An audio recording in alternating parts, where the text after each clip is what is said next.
Selamat pagi, perkenalkan nama saya Anastasia RT Laur. Saya mahasiswi semester 4 STIPA 1 Silulus Ruteng. Pada kesempatan kali ini saya akan membahas tema tentang lingkungan hidup. Yang pertama, latar belakang. Pengelolaan sumber daya alam dan lingkungan hidup telah menjadi perhatian serius dari pemerintah. Usaha-usaha dalam pengelolaan sumber daya alam dan pengembangan lingkungan hidup telah dilakukan secara meyakinkan. Usaha ini ditunjukkan untuk meningkatkan laju pembangunan dan sangat diperlukan untuk menjamin kelangsungan hidup bangsa di masa yang akan datang. Penggunaan sumber-sumber daya alam untuk kepentingan pembangunan dapat menyebabkan rusaknya lingkungan hidup. Kemajuan ilmu pengetahuan dan teknologi bagaikan pisau bermata dua.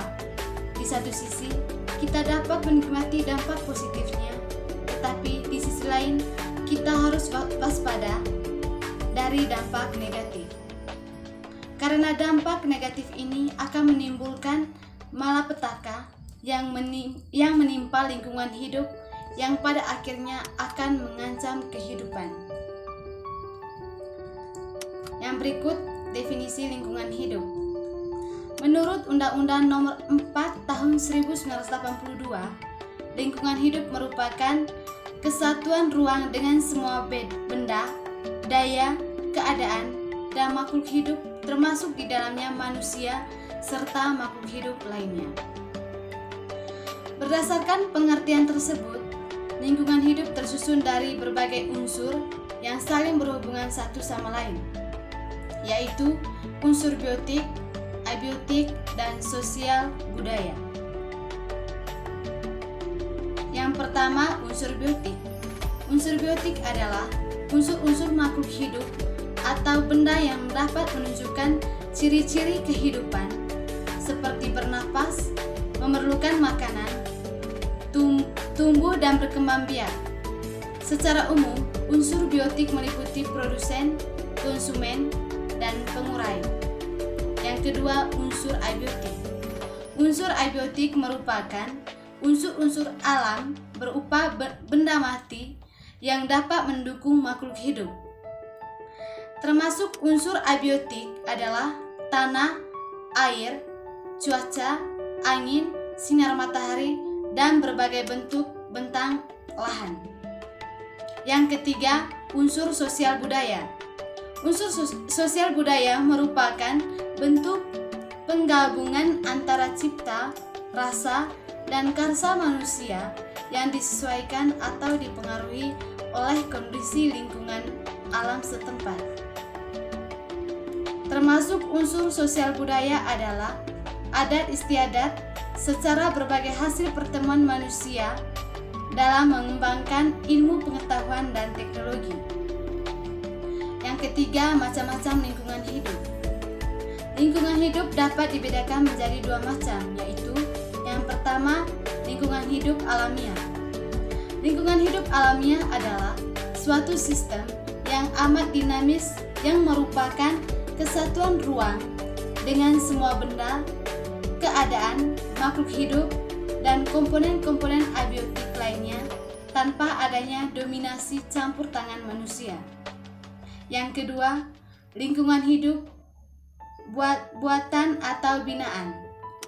Lingkungan hidup binaan adalah lingkungan hidup alamiah yang sudah didominasi oleh kehadiran manusia.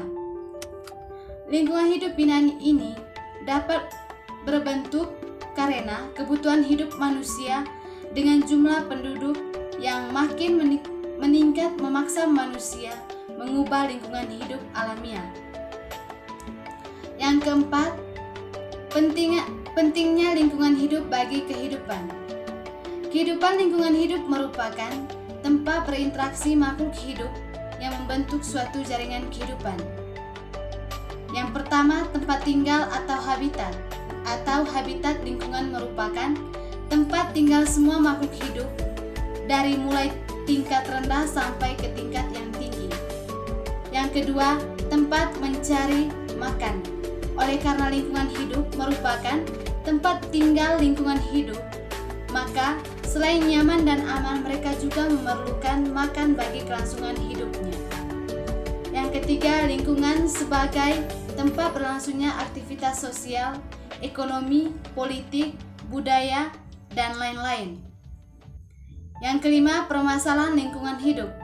Permasalahan pokok di bidang pengelolaan sumber daya alam di lingkungan hidup antara lain meliputi yang pertama, rehabilitas dan restorasi sumber daya alam dan lingkungan hidup dari kerusakan sebagai akibat tindakan di masa lampau dan pencegahan terhadap kerusakan lebih lanjut di masa yang akan datang.